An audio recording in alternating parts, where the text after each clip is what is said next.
सभी हमारे गया के पत्रकारों भाइयों का स्वागत है। और आज गया में कार्यक्रम है पार्टी का, और पार्टी का कार्यक्रम का नाम जो है कार्यकर्ता दर्शन सह संवाद कार्यक्रम है, जहां गया जिले के सभी 10 विधानसभा क्षेत्रों से, हर ब्लॉक से, पंचायत से जो हमारे ज़मीनी स्तर के कार्यकर्ता हैं उनसे हम लोगों की संवाद होगी।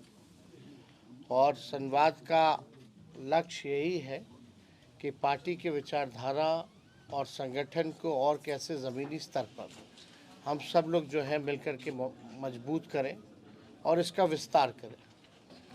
पहली बार ऐसा कार्यक्रम है जहां नेतृत्व जो है सीधे अपने बूथ स्तर के, पंचायत स्तर के कार्यकर्ताओं से संवाद करेंगे। जो कमी बेसी होगी पार्टी उसको दुरुस्त करेगी। और अलग अलग विधानसभा क्षेत्र है, बड़ा जिला है गया, अलग अलग जगहों की अलग अलग समस्याएं होती हैं, लोकल इश्यूज़ होता है, उससे भी हमारे स्थानीय जो कार्यकर्ता हैं उन समस्याओं से भी जो है अवगत कराने का काम करते हैं। तो इस क्रम में हम लोग जो है गया आए हुए हैं और मुझे विश्वास है कि पार्टी जो है और संगठन के रूप में और जो है मजबूत भी होगी और इसका विस्तार भी बूथ लेवल तक जो है होगा, वार्डों तक जो है इसका हम लोग विस्तार करने का काम करेंगे। नीति आयोग का रिपोर्ट है, उसमें नीति आयोग की रिपोर्ट में देखिएगा बिहार जो है बेरोजगारी में, गरीबी में, पलायन में अव्वल राज्यों में है। महंगाई सबसे बड़ी समस्या है, पूरा बिहार लगभग हम लोग घूम लिए, इसके बाद 4-5 ही जिला बचेगा। महिलाओं से भी हम लोगों का संवाद चल रहा है और महिलाओं का यही कहना है कि महंगाई की मार जो है वो लोग झेल रही है, हर चीज़ महंगा हो गया है, लोग जो है परेशान हैं, छात्र नौजवान परेशान है पेपर लीक से, नौकरी नहीं है, बेरोजगारी चरम पर है। थाना ब्लॉक चले जाइए तो बिहार जो है भ्रष्टाचार के मामले में ये गंगोत्री बन चुका है। हर लेवल पर करप्शन जो है नीतीश जी के राज में चरम पर पहुंच चुका है। लोग भ्रष्टाचार से, घूसखोरी से लोग जो है परेशान हो चुके हैं। आप देखिएगा लॉ एंड ऑर्डर की स्थिति, तो अपराधी जो है बेलगाम हो चुके हैं। यहाँ क्रिमिनलों का डिसऑर्डर हो चुका है लॉ एंड ऑर्डर का। किसान जो है परेशान है, यूरिया खाद जो है मिल नहीं रहा, बिचौलिया जो है वो फसल ले रहे हैं, इससे भी बड़ी निराशा किसानों में भी है। हर एक वर्ग के लोग जो हैं इस मौजूदा सरकार से परेशान हो चुके हैं। जनता ने 20 साल मौका दिया, 20 साल कोई मामूली समय नहीं होता, और 11 साल केंद्र में। यहाँ बिहार के भी मंत्री हैं केंद्र में, आप देखिएगा लगातार डबल इंजन की सरकार चल रही है, 2-2 उप मुख्यमंत्री हैं, फिर भी इस सरकार में कोई काम नहीं हो रहा। हम लोगों का जब 17 महीने जो कार्यकाल था, वही छात्र अभ्यर्थियों के चेहरे पर खुशियां होती थी, उम्मीद होती थी, वही गांधी मैदान पटना का लोगों के हाथ में नियुक्ति पत्र मिलता था, रोजगार मेला लगता था। आज वही गांधी मैदान में अभ्यर्थियों को पकड़ पकड़ के पीटा जा रहा है ठंड में। लोगों के आंख में आंसू है, निराशा छाई हुई है। हम लोगों ने 17 महीने में 5 लाख लोगों को सरकारी नौकरी, 3 लाख नौकरी प्रक्रियाधीन, ये वही प्रक्रियाधीन नौकरियां हैं जो बीपीएससी का भी निकल रहा है। 4.5 लाख नियोजित शिक्षकों को हम लोगों ने राजकीय कर्मी का दर्जा हम लोगों ने दिया। आईटी, स्पोर्ट्स, टूरिज्म पॉलिसी हम लोगों ने बनाया। गया के लिए हम सब लोगों ने, आप जानते हैं कितना रोड, पुल, पुलिया हम लोगों ने देने का काम किया। विष्णुपद जो मंदिर है उसका भी जो ओवरब्रिज जो बनना है, जो और उसका सौंदर्यीकरण जो करना है, इंफ्रास्ट्रक्चर बेहतर करना है, वो हमारे डिपार्टमेंट से। ही किया जा रहा है। कई बार हम लोगों का गया भी आना हुआ टूरिज्म के क्षेत्र को लेकर के, जो भी हम लोगों ने किया, जो फंड हम लोगों ने अलॉट किए गया में, उसमें भी हम लोगों ने विशेष तौर पे यहाँ का ध्यान रखा। आप लोग देखिएगा, जितने आंगनबाड़ी हो, तालमी मरकज़ हो, विकास मित्र हो, टोला सेवक हो, शिक्षा मित्र हो, ममता आशा, इनके आय को भी हम लोगों ने दुगुना किया उस 17 महीने की सरकार में। 50,000 करोड़ का निवेशकों को बुला करके हम लोगों ने MOU साइन कराया उस 17 महीनों में। पहली बार देश में जाति आधारित गणना हुई उस 17 महीने में, और पहली बार देश में सबसे ज़्यादा 75% आरक्षण की सीमा हम लोगों ने बढ़ाने का काम किया। 65 + 10% EWS का एज इट इज़ हम लोगों ने रखा। तो जो काम उस 17 महीने में हुआ, आज 1 साल से ज़्यादा हो गया इस NDA सरकार को। 2 बीजेपी के उप मुख्यमंत्री हैं, यहाँ के केंद्र मंत्री हैं। एक उपलब्धि अगर कोई बता दे उन लोगों की तो बात हो, लेकिन मौजूदा सरकार में कोई उपलब्धि नहीं। कई जगह यूनिवर्सिटी में जितने प्रोफेसर्स वगैरह हैं, उनको सैलरी समय पे नहीं मिल रहा। 4-4 महीना हो गया, 5-5 महीना हो गया। मुख्यमंत्री यात्रा पे निकलते हैं तो 3 बार तो नाम बदला जाता है यात्रा का, लेकिन ताज्जुब की बात है कि अपनी जनता मालिक से संवाद करने के लिए 2 अरब 25 करोड़ 78 लाख रुपए खर्च करना पड़ रहा है। बिहार गरीब राज्य है। हम लोगों की शुरू से मांग रही थी कि भाई बिहार को विशेष राज्य का दर्जा दीजिए, विशेष पैकेज दीजिए। वही बात नीतीश जी कहते थे कि बिहार को मिलना चाहिए, नहीं तो हम पद यात्रा निकालेंगे। आज तो खुद वो सरकार में बैठे केंद्र में, तो देगा कौन? आज विशेष राज्य के दर्जे के बारे में क्यों नहीं चर्चा होती है? और ये जो यात्रा पे आप कहते हैं गरीब राज्य है, 2 अरब 25 करोड़ 78 लाख रुपए आप खर्च कर रहे हैं, और वो भी ग्रामीणों से नहीं मिलते, ना जनता से मिलते, ना संवाद करते। वही पटना में जो चंद अधिकारी हैं रिटायर्ड वगैरह, उन्हीं को लेकर के घूमते हैं। तो ये पैसा जो है अधिकारियों की लूट की छूट की यात्रा है।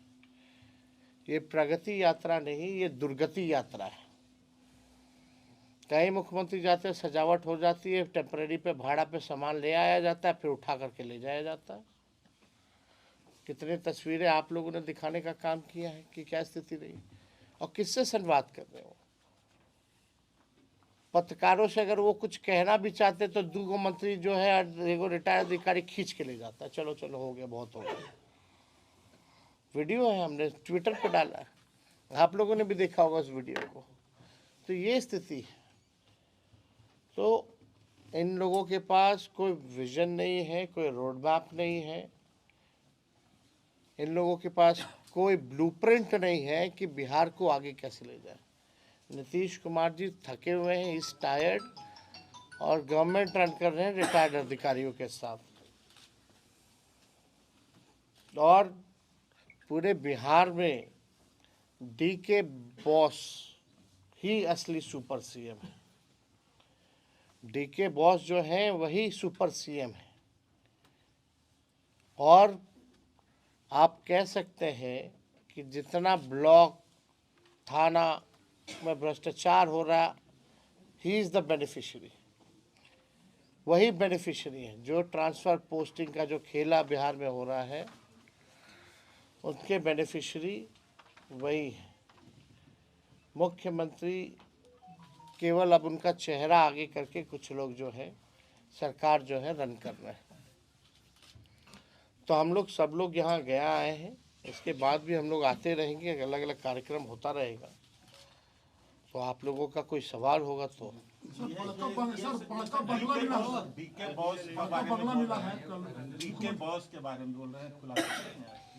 आज नहीं, आने वाले समय में हम ज़रूर करेंगे, और हमारे पास एविडेंस है, पुख्ता चीज़ें कैसे ये खेला हो रहा है, DK बॉस कैसे वसूली हो रहा है, डीके टैक्स कैसे लग रहा है बिहार में, इसके बारे में ज़रूर सबके सामने सार्वजनिक हम जरूर करेंगे। ये दिल्ली में आरजेडी की भूमिका क्या है? हम लोग चुनाव जी तो नहीं, हम लोग कांग्रेस के बजाय आम आदमी पार्टी को हम लोग चुनाव नहीं लड़ रहे हैं। तो इंडिया गठबंधन का क्या मतलब स्ट्रक्चर रह गया है? कितनी बार हमने जवाब दे भाई, इंडिया गठबंधन मतलब कांग्रेस अलग थलग बिहार में है इंडिया। आप बिहार के पत्रकार हैं, दिल्ली वाले लोगों को जाने दीजिए, हम लोग तो है ना बिहार में इंडिया अलायंस। इंडिया अलायंस में तो बिहार में है ही ना हम लोग शुरू से ही। आपके विधायक मुख्यमंत्री अपने से बंगला दिया आपके विधायक को, आपके जो विधायक थे पहले चेतन आनंद की बात कर बड़का बंगला मिला है उनको, जो गर्दनी बाग में मंत्री कॉम्प्लेक्स। अरे कल को अपने घर में क्यों ना बुला लें भाई? भाई, उनका सरकार है, उनकी मर्जी। चेतन आनंद का आरोप है कि आरजेडी में आंतरिक लोकतंत्र नहीं है, विधायक से भी बात तेजस्वी जी नहीं करते हैं। मेरे साथ बैठ के तो गाना गा रहे थे। पशुपति पारस महागठबंधन के हिस्सा होंगे? देखें वो वीडियो। सर, पशुपति पारस महागठबंधन आपको क्या लगता है? सर, पशुपति पारस महागठबंधन की नजदीकियां बढ़ी है, जो आप लोगों के साथ में नजदीकियां बढ़ी है पशुपति पारस का, क्या महागठबंधन में? अरे हम लोगों का देखिए भाई, पुराना रिश्ता तो है ही ना, अभी से तो है नहीं पारिवारिक रिश्ता। अब वो भोज पे बुलाए थे तो इसलिए हम लोग गए थे, लेकिन कोई पॉलिटिकल चर्चा भी नहीं हुई। सर, सुनील सिंह मामले में सुप्रीम कोर्ट ने जो रिजर्व हाउस को होल्ड कर दिया है, इस मसले को आप कैसे? देखिए, हम तो अदालत का शुक्रिया अदा करते हैं और हम सब लोगों को न्यायालय पे पूरा भरोसा है कि इंसाफ होगा। लेकिन आप बताइए, केवल पलटू राम कहने से आप सदस्यता किसी का ले लीजिएगा? उन पे आरोप क्या है? बिहार में कौन ऐसा व्यक्ति नहीं है जो नीतीश जी को पलटू राम नहीं बोलता?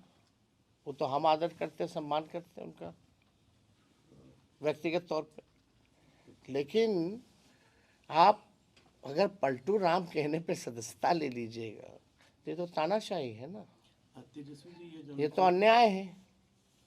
और इस तरह का काम अगर होगा तब तो कोई बचेगा ही नहीं। Jitan Ram Manjhi sir press conference किए थे पिछले सप्ताह, तो कहे थे कि कल्याण के पंचायती राज के प्रधान सचिव में देवेश चेहरा तो पूरा कमीशन तय सलाह करके पटना पहुंच रहा है। हम क्या बोल रहे हैं, गंगोत्री हो चुका है, गंगोत्री हो चुका है बिहार भ्रष्टाचार के मामले में, गंगोत्री हो चुका है। तो देखिए, चाहे जीतनराम मांझी जी हो या कोई हो, इस पे हम टिप्पणी नहीं करना चाहते कौन क्या कहना, लेकिन सच्चाई तो यही है।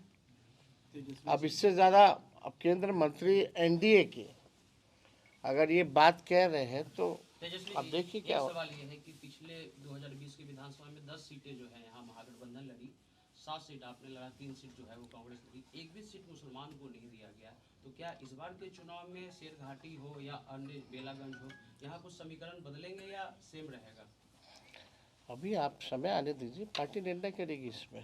हम लोग सब लोगों का ख्याल रखेंगे। मुसलमानों का सीट मिलेगा सर इस बार 10 में से? भाई, सबको सबका अधिकार मिलेगा, सबको सम्मान मिलेगा। सर, ये जानना चाहूँगा कि आपकी राजधानी में एक राजनीतिक पार्टी ने आश्रम खोला है, क्या कहना चाहेंगे?